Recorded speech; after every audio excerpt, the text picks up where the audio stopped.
My name's Ndiritu. I'm a visual artist, writer and filmmaker. I work in a variety of mediums including architecture, interventions, textiles, film, performance. The title of my exhibition is Compassionate Rebels in Action, and the idea is about using spiritual tools like meditation to enhance political action. This exhibition is actually connected to ideas to do with radical pedagogy. It's the concluding phase of the Cooper Gallery's project called the Ignorant Art School. So that's 5 sit-ins towards creative emancipation.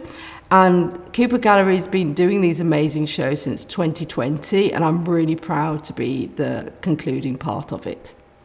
I think we're all really aware of the kind of polarised world that we're now living in politically, with all the anti-immigration rhetoric, the far right rising. I feel like it's really important to kind of be thinking about these deeper kind of subjects, especially to use images of historical protests, such as women's strike or land rights, in order to give hope. I mean, we're actually standing on the shoulders of these giants, who won a lot of things. And so in my show, you can see them literally because, you've got these images of previous protests, but also metaphorically to give us a bit of energy. I feel like right now we're in a temporary phase as humans. We seem to be going through a very selfish, animalistic path. And that we need to understand that we're going to have to work together anyway against things like climate change, and that will inevitably happen. And so I think actually if you look at the bigger phases in life, the bigger phases of the world, you'll understand that the world is actually growing towards democracy and globally, and women's rights and women's education is actually getting better. And so despite the kind of rhetoric that the far right and Elon Musk and Trump are fear-mongering, it's really important for us to have occasions like this exhibition to come together. My artistic practice is really grounded in lived-in experience, so that means living in different types of communities. I've lived off-grid for a couple of years, and some of that time was spent in Scotland. I lived in Findhorn, for example, which is a kind of ecological community set up in the 60s. I also lived in a Tibetan monastery, which is in rural Scotland, and with the Hare Krishnas in an ashram, also in rural Scotland. So I actually have made a series of videos called community videos, which are playing on the landing. They're projected above the stairs, and so you can see kind of the architecture and also sort of rituals that took place during the time that I lived in those communities between 2012 and 2017. When you first enter the exhibition, you're coming from the street and from the light, and you descend actually into darkness. And you'll see this new mural commission that has also a large mirror and also has images of protests that are blown up into kind of wallpaper size. And this mirror implicates you, the viewer, within the protest that's going on. And so there's this feeling of a kind of energetic act of assembly, of people upon people upon people coming together in a space. And then you leave that space and you go up the stairs, past the community videos on the landing, and you enter a space upstairs in the main gallery, which is a much more slower, much more contemplative. There are 2 films showing, one where I'm leading a meditation and reading a text with a group of people by John Latham. And then there's also a film that I made where I work with a group of pregnant women. I'm taking them on a shamanic journey to connect with their unborn children. And this is to do with this idea of the unborn art audience, which I kind of invented this term, which is actually part of the glossary for art and action. And that's been published for this exhibition. But I would say that the show really encompasses the past, the present, and the future. You have the past, the historical protests on the wallpaper. You have the present, us implicated within the mirror. And you have the future within the programming of the season of peace building, which I've designed, and all the workshops to activate the show. The study room is where I wanted to do a kind of grand visual gesture. As you can see, the word being together has been blown up.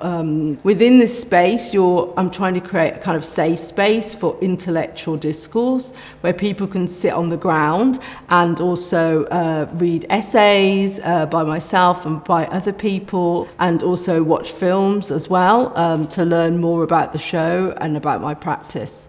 Also, this gesture, this visual gesture, is in the frame of the politics of articulation that Stuart Hall refers to, that shows art can have interrelated processes like the political, the pedagogical, and the cultural.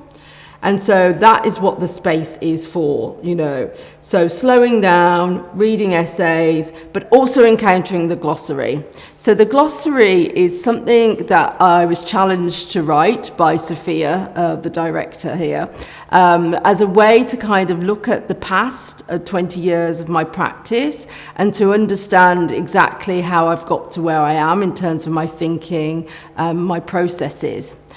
Because my spiritual practice and my intellectual practice are very aligned.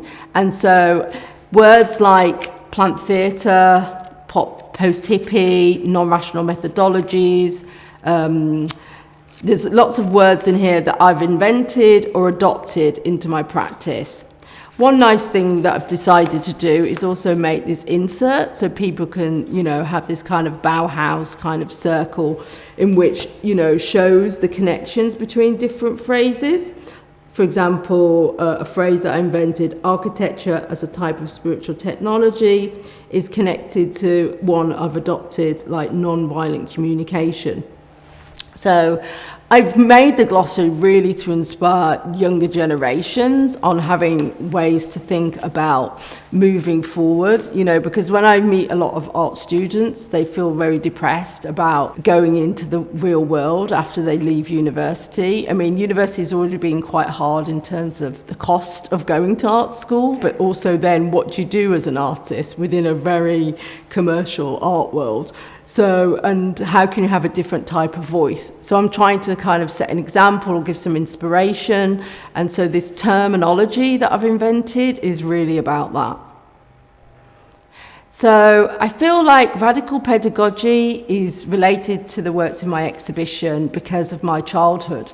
So I grew up in an activist household. My mother was an activist. And so this kind of intellectual labour of, you know, writing manifestos, painting protest signs, going on protests, printing T-shirts, having film screenings, that was kind of what was in my background naturally. And then also later on, when I was a teenager, I went to see the Dalai Lama talk in India, and he talked about this thing of socially benefiting activities. And I started to think if art could be mine, but the idea would be that it wouldn't, the challenge would be that it shouldn't be cliche or dogmatic. And so my artwork from the very early stages has always been about balancing this spiritual potential and this political action together. Because I believe that if you're just an activist, you know, working hard, protesting, doing action, you can really get burnt out if you're just relying on your own energy because you're just a human, you know, and like trying to gather all that energy together, especially, you know, with things that are causing a lot of fear and anger, you're going to get drained really easily.